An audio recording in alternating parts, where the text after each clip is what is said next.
From the Bob Mills Weather Center, Oklahoma weather expert, Cassie Heiter.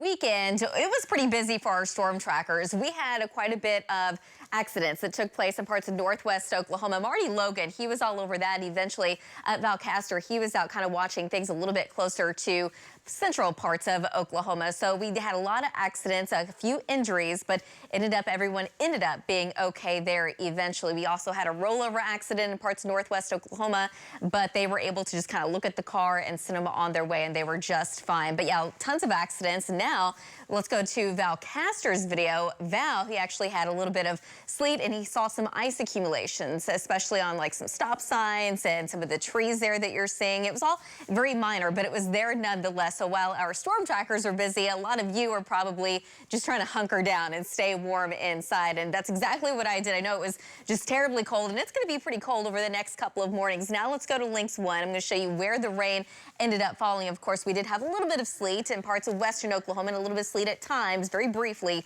mixed in around El Reno. Val confirmed that. But most of the rain falling along and just south of I-44, picking up point A1 officially here in Oklahoma City. So zooming in just a little bit closer, almost 2.5 inches in Seminole, 1.2 in Guthrie, 1.18 in Kingfisher, 1.06 in El Reno. And again, that dates all the way back to Friday. But so far for the month of October, and we're not expecting any more rain over the next day or so. So this is where we're going to end up, basically a little over 4 inches, and we're doing pretty good. So that puts us at almost an inch above what we typically would be seeing. Temperature-wise, we're actually still above average as well, 2.9. Now, the past couple of days, it's been really cold, and we're going to stay cold over the next few, but eventually working our way into November, we'll see how that turns out for us. But this morning we ended up at 31 degrees in Oklahoma City, 28 in El Reno, 29 in Minco, 25 in Sealing, 29 degrees earlier this morning in Weatherford. And tonight, for the rest of us that didn't see a hard freeze, you have to be at about 28 degrees for at least a couple of hours. So did not make that in Oklahoma City yet, but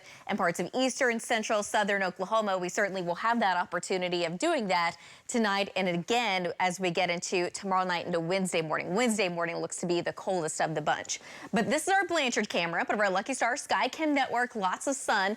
It's gorgeous, but you just don't really want to be out there for very long. It's 33 degrees, and with a north wind at 16 miles an hour, it feels more like 23. Temperatures still in the teens and 20s in the Panhandle, some upper 20s and low 30s across the north, lots of mid and upper 30s across the south with that north wind between about 10 to 20, seeing some gusts a little higher than that just to the south. So for most of us, it does feel anywhere from the low to upper 20s. So it's going to be a very cold day this afternoon. Temperatures won't recover a whole lot. You can see the freeze warning stretch from all the way down to Texas, all the way up towards Chicago. So we're not the only ones seeing the colder air. The colder air is going to lag at least for the next couple of days. In fact, as we get into tomorrow morning, another cold front moves in. That's just going to reinforce that colder air at least through Wednesday. But by the time we get into Wednesday afternoon, things look a little milder. I say milder, but we're talking about 50s for highs. That's a big difference compared to what we're expecting today. But by the time we end the week, temperatures do look warmer. I think we do see those 60s and eventually 70s return as well. But today, looking for a high of about 42 degrees in Oklahoma City.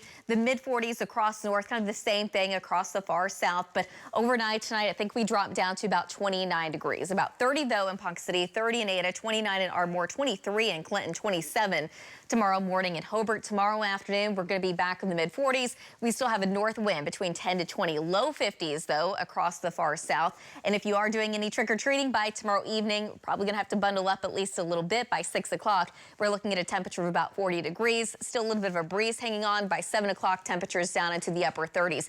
Wednesday afternoon, we do make it into the 50s, so things are looking up by about midweek. And by the end of the week, it does look a little warmer. Ladies, back to you.